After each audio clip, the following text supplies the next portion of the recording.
দুই ঠ্যাং ছড়াইয়া মাঝে দিল ভরিয়া আপন কাজ করিয়া ওর পরে দেয় ছাড়িয়া। বলো কি? দাদাটা মনে হয় অনেক শিক্ষণীয়। এখন কথা হলো কি, আমরা বাংলাদেশের মানুষ তো বোকাশোকা মানুষ, কিছু বুঝি না। আপনি যে দাদাটা বলছেন এটা আসলে আমরা বুঝতাছি না। একটা কাজ করেন, আপনি এটা প্র্যাকটিক্যাল করে দেখান, যেমনে যেমনে বলছেন এমনি এমনি করে দেখান, তাইলে বুঝতে পারবো। আপারা কত স্মার্ট দেখছেন, আপাদেরকে স্মার্ট নষ্ট পুরস্কার দেওয়া উচিত। তারা স্মার্ট, বাংলাদেশের স্মার্ট নষ্ট। তারা ওপেনে বসে ভিডিও করে কি সুন্দর সুন্দর প্রশ্ন করে, তাদের প্রশ্ন দীক্ষা জাতি মুগ্ধ। আমরা যদি কিছু করি তাইলে নষ্টামি, আর তারা যদি করে এটা কন্টেন্ট। চিন্তা করে দেখেন তারা কত স্মার্ট, তাদের মাথায় কত স্মার্ট বুদ্ধি ঘুরে। কি সুন্দর করে একটা নেগেটিভ প্রশ্ন করছে, সেই প্রশ্নের উত্তর নাকি পজিটিভ হইব। আপা জীবনে কি আর কোনো দাদা পাইছেন না?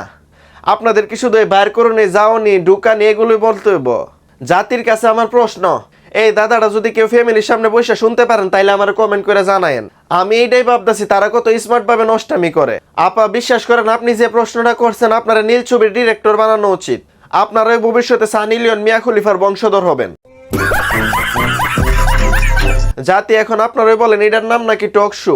আমার তো মনে হয় এটা টক শো না দিয়া 18+ শো দেওয়া উচিত। ये बड़ी अच्छी बात कही आप।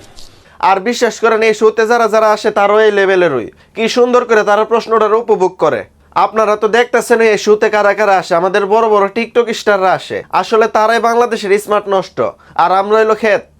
দেখেন না কি সুন্দর করে কাপড় চোপড় পরে কি স্টাইলে কি সুন্দর করে নষ্ট কথা বলে। আসলে এই টক শোটা পার্সোনালি তাদের মা বাপের দেখানো উচিত। দেখলে তাদের মা বাপ গর্ব করে বলতে পারবো আমার মেয়ে বড় হয়ে গেছে গা, আমার মেয়ে সবকিছু বুঝে। কেমনে কিচির মধ্যে সুপারি ঢুকাইতে হইব, বাইর করতে হইব, কিসি দিয়ে টিপ দিতে হইব, সবকিছু জানে। তাদের মা বাবার গর্ব করা উচিত, তাদের মেয়েরা এমন স্মার্ট টক শো করে। এক কথা হইলো এগুলো নষ্টামি, এগুলো নষ্টরা করে যারা নষ্ট, এগুলো এমন দাদা বলে। নাইলে দুনিয়াত কি এত দাদার অভাব আছে? তারা দাদা পাইতাছে না, দাদা করতো, প্রশ্ন করতো।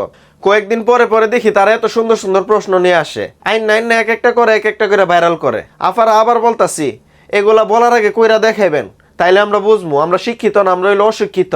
আমাদেরকে প্র্যাকটিক্যাল দেখাইলে আমরা বুঝি। বিশ্বাস করেন যেগুলো প্রশ্ন করতেছেন এগুলো যদি প্র্যাকটিক্যাল করেন তাহলে জাতির পোলাপান খুশি হয়ে আপনাদেরকে আরো পুরস্কার দিব। তো আজকের মতো বিদায়, এই বিদায় শেষ বিদায় না, আবার দেখা হবে। সবাই ভালো থাকবেন, সুস্থ থাকবেন, লাইক কমেন্ট সাবস্ক্রাইব করে পাশে থাকবেন।